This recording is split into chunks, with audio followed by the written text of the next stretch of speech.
राज्याच्या राजकारणामध्ये आज एका साप्ताहिकातील लेखांना अक्षरशः भूकंप घडवून आणलेला आहे।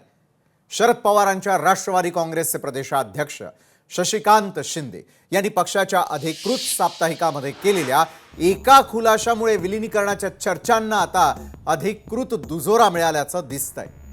शिंदे यांनी आपल्या लेखात दावा केलेला आहे की राष्ट्रवादी काँग्रेसच्या दोन्ही गटांचं विलीनीकरण हे निश्चित झालेलं होतं आणि या प्रक्रियेनंतर पक्षाचे संपूर्ण नेतृत्व पुन्हा एकदा अजित पवार यांच्याकडेच सोपवण्याचा विचार सुरू होता। मात्र नियतीचा खेळ आणि राजकारणातील अनपेक्षित वळणांमुळे हे स्वप्न अधूरच राहिलं अशी खंत त्यांनी व्यक्त केलेली आहे, बोलून दाखवली आहे। बरं, या लेखातील सर्वात धक्कादायक बाब म्हणजे अजित पवारांनी राष्ट्रवादीतून बाहेर पडून जो स्वतंत्र गट स्थापन केला त्यामागे अदृश्य शक्ती कार्यरत होत्या असा थेट आरोप शशिकांत शिंदेंनी केलाय।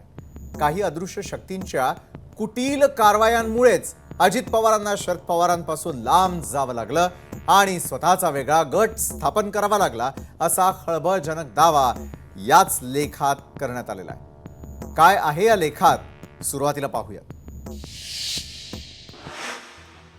शरद पवारांच्या कुशल मार्गदर्शनाखाली राजकारणाचे आणि सामाजिक कार्याचे धडे घेतलेल्या अजितदादांच्या अकाली निधनामुळे पवार कुटुंबियांचं मोठं नुकसान झालंय, महाराष्ट्राचं मोठं नुकसान झालंय। त्यामुळे 29 जानेवारी रोजी त्यांच्या अंत्यविधीवेळी संपूर्ण महाराष्ट्र ओक्साबोक्शी रडला। अदृश्य शक्तीच्या कारवाया, धमक्या आणि खोट्या नाट्या षडयंत्र रचून केलेल्या आरोपांमुळे अजितदादांना राष्ट्रवादीतून बाहेर पडून वेगळा गट स्थापन करावा लागला होता। पण झालेली चूक आता दुरुस्त करायची या विचारानं दादा गेल्या 4-5 महिन्यांपासून कामाला लागले होते। दोन्ही राष्ट्रवादींचं विलीनीकरण करायचं असा निर्धार करून ते जयंत पाटील आणि शरद पवार यांच्याशी चर्चा करत होते। त्यासाठीच त्यांनी जाणीवपूर्वक दोन्ही राष्ट्रवादी पक्षांची युती घडवून आणली होती। ते स्वतः हिरिरीनं प्रचाराची धुरा सांभाळत होते। 12 फेब्रुवारीला दोन्ही राष्ट्रवादींचं विलीनीकरण करण्याचा निर्णय शरद पवारांच्या उपस्थितीमध्ये झालेला होता। विलीनीकरणानंतर पक्षाची सर्व धुरा अजितदादांकडे सुपूर्द करण्याचा निर्णय सुद्धा शरद पवार यांच्यासह सर्व नेत्यांनी केलेला होता। कार्यकर्त्यांची तर तीच इच्छा आणि अपेक्षा होती आणि त्यासाठी ते आग्रही देखील होते। पण मध्येच काळानं झडप घातली आणि दादांचे दोन्ही पक्ष एकत्र करण्याचे स्वप्न अपुरे राहिले। आता आपली सर्वांची जबाबदारी हे दोन्ही पक्ष एक करण्याची आहे। त्यासाठी प्रत्येकानं आपले मन मोठे करून प्रामाणिकपणे प्रयत्न करायला हवेत। राष्ट्रवादीचं विलीनीकरण घडवून आणून पक्ष पुन्हा मजबूतीने उभा करणं हीच अजितदादांना खरी श्रद्धांजली ठरेल। शशिकांत शिंदे यांच्या या खुलाशानंतर महाराष्ट्राच्या राजकारणात आता खळबळ माजलेली आहे। अजित पवारांचं नेतृत्व आणि विलीनीकरणाचे ते अपूर्ण स्वप्न यावर आता सर्वच स्तरातून प्रतिक्रिया उमटू लागल्यात। एका बाजूला शरद पवारांची भूमिका आणि दुसरीकडे अदृश्य शक्तींचं षडयंत्र। या वादात राष्ट्रवादीचं भवितव्य कोणत्या दिशेला जाणार हे पाहणं महत्त्वाचं ठरणार आहे। दरम्यान शशिकांत शिंदेंनी लिहिलेल्या लेखावर आक्षेप घेण्यात आलाय। या लेखाबाबत शशिकांत शिंदेंचा नेमका हेतू कळला नसल्याचा सवाल उपस्थित केलेला आहे सुनील तटकरेंनी। तर अजितदादांच्या निधनानंतर अशी वक्तव्य चुकीची असल्याचं त्यांचं म्हणणं आहे। तर अशा प्रकारचं लिखाण न करण्याची विनंती त्यांनी शशिकांत शिंदेंना केली आहे। बरं, आता गेल्या काही दिवसांपासून राजकीय वर्तुळामध्ये रंगलेल्या दोन्ही राष्ट्रवादींच्या विलीनीकरणाच्या चर्चेला आता मात्र वेगळं वळण लागलंय। या चर्चेची सुरुवात नेमकी कुणामुळे झाली आणि यावर अंतिम निर्णय कुणाचा असेल यावरून दोन्ही गटांकडून दावे प्रतिदावे केले जातात आणि या संदर्भात अमोल मिटकरी यांनी अत्यंत महत्त्वाची प्रतिक्रिया दिली आहे। दोन्ही राष्ट्रवादींच्या विलीनीकरणाची चर्चा खासदार डॉक्टर अमोल कोल्हेंनी केली असल्याचं मिटकरींचं म्हणणं आहे। तसंच अमोल कोल्हेंनी सुरुवात केल्यानंच विलीनीकरणाच्या चर्चेला पेव फुटल्याचा आरोप ते करतात। तर यापुढे विलीनीकरणाचा निर्णय सुनेत्रा पवार घेतील असं देखील अमोल मिटकरी म्हणाले। 12 तारखेला त्याबाबत अधिकृत घोषणा करणार होते असं त्यांच्या पक्षाचे प्रवक्ते अंकुश काकडे यांनी सांगितलं। आमच्या बाबपर्यंत ते काही आलं नाही आणि अर्थातच आता विलीनीकरणाच्या चर्चेला सुरुवात कोणी केली तर अजितदादांचा अंत्यविधी सुरू असताना आणि तो आटोपल्यानंतर त्या पक्षाचे खासदार डॉक्टर अमोल कोल्हे साहेबांनी पहिल्यांदा विलीनीकरणावर चर्चा केली की दोन्ही पक्ष एकत्र आले तर ती खरी श्रद्धांजली असेल आणि त्यानंतर या चर्चेला पेव फुटत गेलं ते कालपर्यंत। राष्ट्रवादी काँग्रेसच्या विलीनीकरणाच्या चर्चांवर अखेर मंत्री हसन मुश्रीफ यांनी अत्यंत स्फोटक आणि सूचक मौन सोडलं। विलिनीकरणाबाबत कोणतीही चर्चा झाली नाही असा आमचा मुळीच दावा नाही असं मुश्रीफांचं म्हणणं आहे. तसंच अजितदादा गेल्यानंतर राजकीय परिस्थिती आता पूर्णपणे बदलली आहे असं देखील ते म्हणतात. दरम्यान कोणताही मोठा निर्णय घेताना आम्हाला भारतीय जनता पक्षाला विश्वासात घ्यावं लागेल असं सांगत त्यांनी महायुतीमधील मोठ्या भावाचा मान राखलाय. दुसरीकडे पक्षांतर्गत निर्णयांबाबत बोलत असताना त्यांनी सुनेत्रा पवार यांच्या नावाचा उल्लेख करत एक महत्त्वाचं विधान केलं. सुनेत्रा पवार आणि त्यांच्या कुटुंबाला जे वाटतं तेच पक्षात होईल असं म्हणत त्यांनी पवार कुटुंबाला वाटेल तेच होईल असे संकेत देऊन टाकले. विलिनीकरणाचा मुद्दा मी अनेक वेळा मांडलेला आहे की अजितदादा हे चर्चा करत होते. राष्ट्रवादी काँग्रेसचा कुठलाही नेता त्या चर्चेत नव्हता, त्यामुळं त्यांची चर्चा झाली नाही असा काय आमचा दावा नाही. आता सवाल काय की दादा गेल्यानंतरची परिस्थिती बदललेली आहे. आता भारतीय जनता पक्षाला आपल्याला विश्वासात घ्यावं लागेल, त्यांचं याबद्दल मत काय आहे ते बघावं लागेल. त्याशिवाय आता सुनेत्रा वहिनी आणि त्यांचं कुटुंबीय त्यांना जे वाटते ते आता ह्या पक्षामध्ये होईल. आणि आज महत्त्वाच्या विषयावरती अधिक चर्चा करण्यासाठी आपल्या सोबत आहेत शरद पवारांच्या राष्ट्रवादीचे प्रवक्ते सुनील माने. सुनीलजी, नेमकी सत्यता काय आहे? एका बाजूला लेख लिहिला जातो, त्या लेखावरून आज दिवसभर गदारोळ होताना दिसतो आणि लेखात जे म्हटलेलं आहे की खरं तर दोघांचं विलिनीकरण झालं असतं, दोन्ही राष्ट्रवादी एकत्र आल्या असत्या तर या सगळ्यांची धुरा ही अजितदादांच्या खांद्यावर दिली गेली असती. मात्र अनेकांनी याला दुजोरा दिलाय तर काहींनी याला थेट असं काही घडलंच नसल्याचा देखील आव आणल्याचं दिसतंय. सत्य परिस्थिती काय आहे सुनीलजी? कोण खरं कोण खोटं? आज आमच्या राष्ट्रवादी मासिकात जो माननीय प्रदेशाध्यक्ष शशिकांत शिंदे साहेबांचा लेख आलाय, त्यांनी जे मत व्यक्त केलंय हा, ते अजितदादांच्या आणि पक्षाच्या, आमच्या पक्षाच्या वरिष्ठ नेतृत्वाची म्हणजे जयंत पाटील साहेब असतील, आदरणीय पवार साहेब असतील, स्वतः शशिकांत शिंदे साहेब असतील आणि रोहितदादा पवार असतील, या सर्वांबरोबर जी चर्चा झाली त्याचा हा सार आहे असं म्हणायला पाहिजे. कारण माननीय दादांनी फक्त चर्चाच केली नाही तर ह्या दोन्ही पक्षांनी एकत्र येऊन लढायचं, पुढच्या काळात काम करायचं याची सर्व रचना केली होती. त्याचं विशालजी मी तुम्हाला फक्त एक छोटंसं उदाहरण सांगतो. महाराष्ट्रातल्या महापालिका आणि जिल्हा परिषदांच्या निवडणुका आहे त्याचं सगळ्यात महत्वाचं एक उदाहरण आहे. माननीय अजितदादांनी पुण्यात बारामती गेस्ट हॉस्टेलला आणि त्यांच्या जिजाई बंगल्यावर या उमेदवारांचं सगळं छाननी केली, वाटप केलं. बरं, अनेक उमेदवारांना घड्याळाच्या चिन्हावर लढायला लावलं. आता पुणे महापालिकेत विरोधी पक्षनेते असलेले ऍडव्होकेट निलेश निकम हे अजितदादांनी बोलून आदल्या रात्री घड्याळाच्या चिन्हावर लढवण्यासाठी पक्षात प्रवेश करून घेतला आणि ते आज विरोधी पक्षनेते आहेत.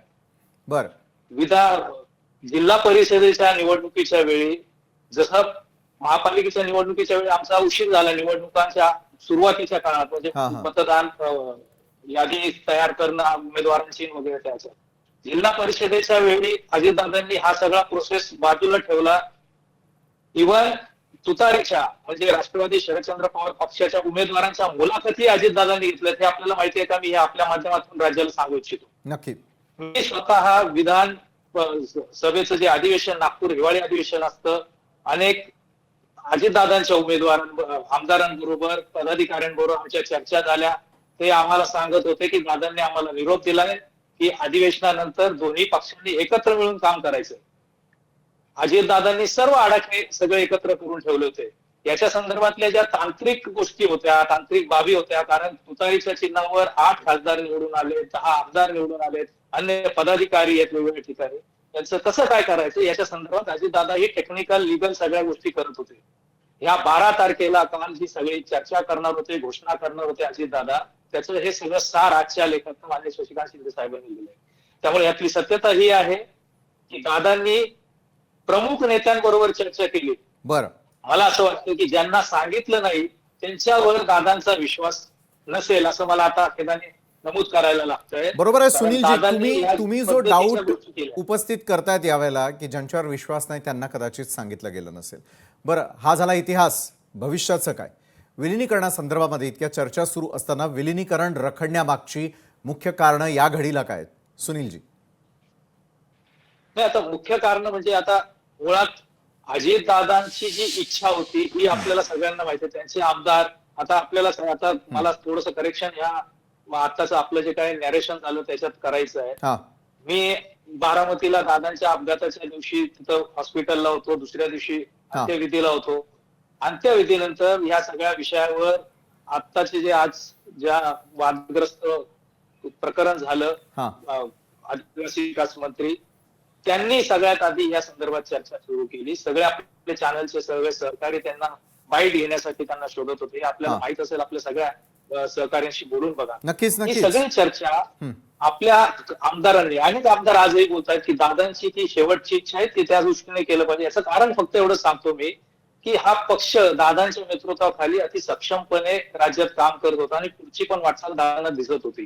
ज्या पद्धतीचं सगळं दादांची जी काही विजन होती या सगळ्या कामाच्या संदर्भात ते ट्रान्सफर करणारा आता महाराष्ट्रात तसा नेता नाही. तर त्या पद्धतीने जर पक्ष दोन्ही एकत्र 50 आमदार असतील, तिथं लोकसभेत राज्यसभेत खासदारांची संख्या असेल, तिथं महापालिका झेडपी साठी हा पक्ष अतिशय सक्षमपणे राज्याला एक वेगळी दिशा देऊ शकतो, वेगळं धोरण आखायला मदत करू शकतो आणि राज्य कारभार करण्यासाठी सगळे नेते खूप अनुभवी या पक्षांमध्ये दोन्ही मिळून ही अजितदादांची भावना होती. आणि त्यांना जे वाटत होतं एकूणच्या आताच्या काळात की आम्ही एकत्र आलं पाहिजे, एकत्र काम केलं पाहिजे, ही अजितदादांची शेवटची इच्छा आहे असं आम्हाला वाटतं. बरोबर आहे सुनीलजी. जर मग दादांची ही शेवटची इच्छा नव्हती तर विलिनीकरण न व्हावं ही इच्छा कुणाची होती? त्यात मला असं दिसतंय की काही एलिमेंट्स आहेत त्यांची पॉलिटिकल गेन्स, त्यांचे वेगवेगळे जे काय संदर्भ आहेत त्याच्यात त्यांना त्यांचं महत्व कमी होईल की काय, त्यांना वेगळं ट्रीटमेंट मिळेल की काय. काही आता आमच्या पक्षातले अनुभवी नेते आहेत, वेगळ्या पद्धतीने काम करतात, खूप वेगळा त्यांना अनुभव आहे, त्या पद्धतीने त्यांची दुसऱ्यांची कारकीर्द दाखवली जाईल की काय. दुसरा मुद्दा असा आहे की त्यांना भारतीय जनता पक्षाकडनं जो काही सपोर्ट मिळतो वेगवेगळ्या गोष्टींकडनं, आज शिंदे साहेबांनी जे लिहिलंय की जे प्रेशर होतं ज्याच्यामुळे अजितदादा पक्ष सोडून गेले, पक्षाचे वेगळे दोन भाग झाले, तर त्या दृष्टिकोनातून ह्या काही नेत्यांना त्याचा परत फटका बसतो की काय अशी जी स्वाभाविक त्यांना धाकधूक असू शकते. त्यामुळे या प्रोसेसमध्ये त्यांचं निगेटिव्ह नॅरेशन असू शकतं. बरं, मला आणखी एक महत्त्वाचा प्रश्न तुम्हाला विचारायचा आहे की ज्या वेळेला दोन राष्ट्रवादी वेगळा होण्याचा निर्णय घ्यावा लागला त्यावेळेला असलेली अपरिहार्यता नेमकी काय होती, तर दुसरीकडे अदृश्य शक्तींचा त्यामागे हात असल्याचा जो आरोप करण्यात आला, ती अदृश्य शक्ती नेमकी कोण होती? विशालजी, त्यावेळी आपल्याला सगळ्यांना माहित आहे महाराष्ट्रात म्हणजे गृहमंत्री असलेल्या देशमुख साहेबांवर, त्यानंतर शिवसेनेचे नेते संजय राऊत साहेबांवर कोणावर आरोप सिद्ध झाले नाही. ज्या आरोप देशमुख साहेबांवर तर गृहमंत्री असताना 100 कोटीचा आरोप केला, शेवटी ते ईडीच्या एफआयआर मध्ये 1 कोटीचा आलं, 1.25 कोटीचा आलं. त्यांनी आरोप केला, तो माणूस पोलीस कमिशनर असलेला पळून गेला. तोच आता हॉस्पिटलमध्ये 50-25 लाख रुपये द्या म्हणून डॉक्टरांना धमकवत असताना त्या रुग्णालयाने जसलोकली त्याला हाकलून दिलं. अशी परिस्थिती असलेली हे सगळं अदृश्य शक्ती आहे की जे एलिमेंट्स वेगवेगळ्या ऍडमिनिस्ट्रेशन मधनं, ईडी मधनं याच्यातनं वापरलं गेलं. आता त्याच पद्धतीने दादांनाही बदनाम करण्यात आलं. त्यांचं काहीच फाईल केल्या नाही गोष्टी. दादा स्वतः पुणे महापालिकेच्या इलेक्शन मध्ये सांगत होते की मी आता स्वतः त्यांच्याबरोबर बसतोय, म्हणजे त्याच्यावर आरोप नाहीये, कुठल्याच गोष्टी एफआयआर दाखल केल्या गेल्या नाही, त्याच्यावर काय केलं. म्हणजे ते अशीच प्रेशर टॅक्टिक वापरून अजितदादांना वेगळं पाडण्यात आलं. असं दादांची त्यांच्या सगळी भाषणं काढून बघा, ते स्वतःच बोलतायत, ऑन रेकॉर्ड बोललेत, प्रेस कॉन्फरन्स मध्ये बोललेत. आम्ही वेगळं सांगायची गरज नाही, दादांनाच रेफरन्स घेतलं पाहिजे. नक्कीच. धन्यवाद सुनीलजी. आपल्या राष्ट्रवादीची बाजू तुम्ही आमच्या या चॅनलच्या माध्यमातून महाराष्ट्रासमोर मांडलीत, त्यासाठी आपले धन्यवाद. त्यानंतर अधिक चर्चेसाठी आपल्यासोबत अजित पवारांच्या राष्ट्रवादीच्या नेत्या रुपाली ठोंबरे पाटीलही जोडल्या गेलेल्या आहेत. रुपालीताई, आपलं खूप खूप स्वागत. आत्ताच मगापासून सुरू असलेली चर्चा आपण देखील ऐकली असेल. विलिनीकरणाचा मुद्दा, त्यानंतर दादांचा होणारा अपघात आणि पुन्हा एकदा नेतृत्व नेमकं कुणाकडे, विलिनीकरण होणार नाही होणार या संदर्भातल्या रंगत असलेल्या चर्चा आणि आज शशिकांत शिंदे यांचा आलेला लेख, या लेखाचं विश्लेषण तुम्ही कशा प्रकारे पाहता? दुसरीकडे जे आरोप यामध्ये होताना दिसत आहेत त्याचं खंडन सुनील तटकरेंना का करावं असं वाटतं? का ते आवाहन करताना दिसत आहे की शशिकांत शिंदेंनी अशा प्रकारचं काहीही लिखाण करू नये? यामागची कारणं काय रुपालीजी? एकतर हा जो काही लेख आलेला आहे लक्षात घ्या, हा आमदार शशिकांत शिंदे जे मोठ्या साहेबांच्या पक्षातले प्रदेशाध्यक्ष आहेत. आता त्यांचे आणि अजितदादांचे संबंध हे जसे इतर नेत्यांशी आहेत तसे त्यांचे होते, एकत्र काम केलेलं आहे, दोन्ही पक्षातले एकत्र आहेत, त्याच्यामुळे त्यांनी काय लेख लिहायचा हा पूर्ण सर्वस्वी अधिकार हा त्यांचा आहे. बरोबर. आता त्याच्यानंतर तुम्ही जो विषय घेतला की एकत्रीकरणाचा, तर ह्या स्वतःच्या या बातम्या माननीय अजितदादांनी याआधी दिल्या होत्या, मीडियामध्ये बोलले होते. आमच्यासारख्या कार्यकर्त्यांना एवढंच माहिती होतं की बाबा दोन्ही पक्ष एकत्र येत आहेत, काय घडामोडी झाल्या, काय ठरले, काही नाही हे आम्हाला माहिती नाही. बरं. परंतु हे सगळं होत असताना त्याच्यामधले आता जर त्याच्यावर विश्वास ठेवण्यासारखा विषय कसा झाला की पुणे मनपामध्ये तुतारीची लोक घड्याळाकडे आली, घड्याळाची लोक तुतारीवर लढली, ही पहिली नांदी सुरू झाली. त्याच्यामुळे तिथे आम्हाला कुठेतरी तो विश्वास बसला. त्याच्यानंतर आत्ताच्या ज्या काही पंचायत समिती, नगर परिषद आहेत, या पूर्ण घड्याळावर लढण्यात आल्या. आता एक लक्षात घ्या, ह्या सगळ्या गोष्टी होत असताना राष्ट्रवादी काँग्रेस पक्षाचे राष्ट्रीय अध्यक्ष म्हणून ते सगळे माननीय दादा निर्णय घेत होते. दादा जे निर्णय घेणार हे सगळ्या पक्षाला, आमदाराला, खासदारांना, पदाधिकारी, कार्यकर्ते यांना मान्यच होते. आता नियतीने घाला घातला, अजितदादा आपल्या सोबत नाहीयेत. आमचा पूर्ण विश्वास, पूर्ण अजितदादांचं जे नेतृत्व आहे ते सुनेत्रा वहिनी अजितदादा पवार यांच्याकडेच दिलं गेलं पाहिजे. त्या जे निर्णय घेणार ते आम्हाला मान्य असणार. आणि आम्हाला माहिती आहे सुनेत्रा वहिनी अजितदादा पवार माननीय अजितदादांच्याच विचारांनी, त्यांच्याच वचनांनी काम करणाऱ्या आहेत. त्याच्यामुळे याच्यामध्ये आता जे काही ट्विस्ट येतात किंवा जे काही दादांनी सांगितलं की राजकारण वंगाळ आहे, खरंच आहे ते. म्हणजे आता तर आम्हाला, म्हणजे आम्ही सुन्न झालेलो आहोत, आम्हाला कुणालाच नावं ठेवायची नाहीत. आम्हाला एवढंच सांगायचंय कार्यकर्ता म्हणून, आमच्या अजितदादांचं स्वप्न, आमच्या अजितदादांचे विचार, आमच्या अजितदादांचा वसा हा पुढे दैवत राहायला गेला पाहिजे. आणि सुनेत्रा वहिनींच्या रूपाने तो आम्ही दैवत ठेवणार. हा कार्यकर्त्यांनी, आमदारांनी आणि पदाधिकाऱ्यांनी वहिनींना शब्द दिलेला आहे आणि हीच श्रद्धांजली आमच्या अजितदादांच्या चरणापाशी असणार आहे. त्यामुळे कुठले काय नेते म्हणतायत, कोण कुणाला धोबीपछाड करते का काय आरोप करतायत, याच्यावर आहे ना तुम्हाला सांगू का, इच्छाच राहिली नाहीये काही बोलायची. आणि समोर जोपर्यंत कुठले पुरावे आमच्याकडे येत नाही ना, आम्ही का कोणाला जाऊ. आम्ही एवढे दुःखामध्ये आहोत ना की बोलायला खरंच शब्द नाहीयेत. म्हणजे असं झालेलं आहे, आज 16वा दिवस आहे, अजितदादा आपल्यामध्ये नाहीयेत, विचार करवत नाही हो. आणि काय कुणावर ॲलिगेशन करून काय करून घ्यायचे. आणि ज्या काही एकत्रीकरणाचे निर्णय मी म्हणते झाले असतील, दादा नाहीयेत, सुनेत्रा वहिनी जे निर्णय घेतील ते सगळ्यांना मान्य. बरोबर आहे. रुपालीताई, तुम्ही खरं तर अगदी मनापासून आणि उद्विग्न अशी प्रकारची प्रतिक्रिया आमच्यापर्यंत पोहोचवताय, महाराष्ट्रातल्या जनतेपर्यंत पोहोचवताय. रुपालीताई, एक प्रश्न मला तुम्हाला निश्चित या संदर्भातला आत्ता करायचा आहे. दादांचा घात की अपघात यावरून संशयाचं वातावरण, विलिनीकरण होणार होतं की नव्हतं यावरून संशयाचं वातावरण, तिसरीकडे आता विलिनीकरण झाल्यानंतर पक्षाची आणि नेतृत्वाची धुरा कुणाच्या खांद्यावर या संदर्भातला संशय कल्लोळ, हे सगळं कधी थांबणार आहे?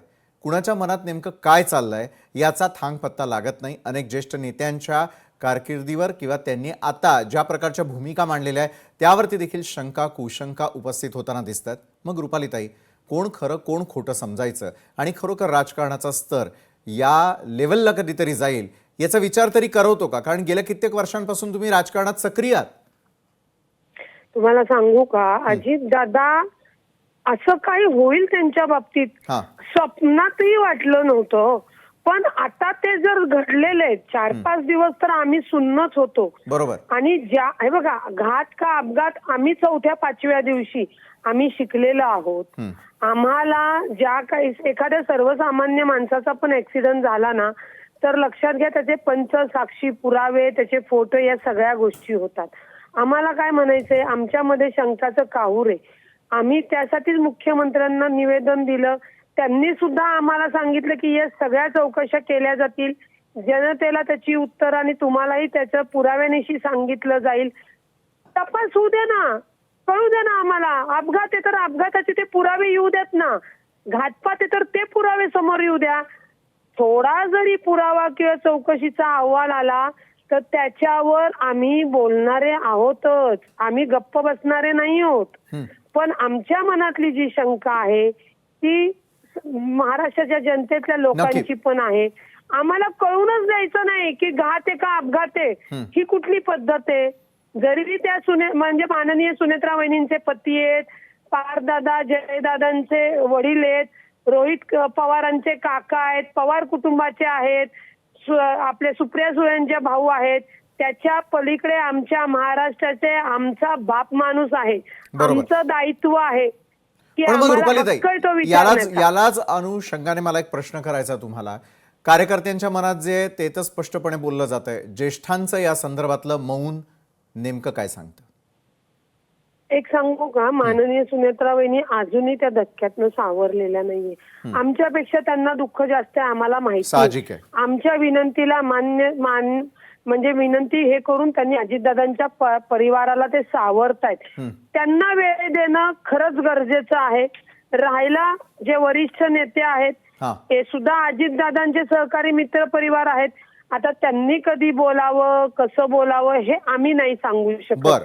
परंतु आम्ही कार्यकर्त्यांनी कधी बोलायचंय, आम्ही का बोललं पाहिजे याचं स्वातंत्र्य ना नेते आमच्याकडनं हिरावून घेऊ शकत, ना कुठलीही नातीगोती आमच्याकडनं हिरावून घेऊ शकत. आमच्या समोर सत्य आलं पाहिजे आणि तेही पुराव्यानिशी. तर आम्ही सत्याची समजू प्रतीक्षा की हा आम्हाला देखील आणि काय आहे. महाराष्ट्रातल्या सगळ्या तमाम जनतेला देखील आहे. रुपालीताई, धन्यवाद तुम्ही आमच्या बरोबर इतकं सविस्तर बोललात त्या.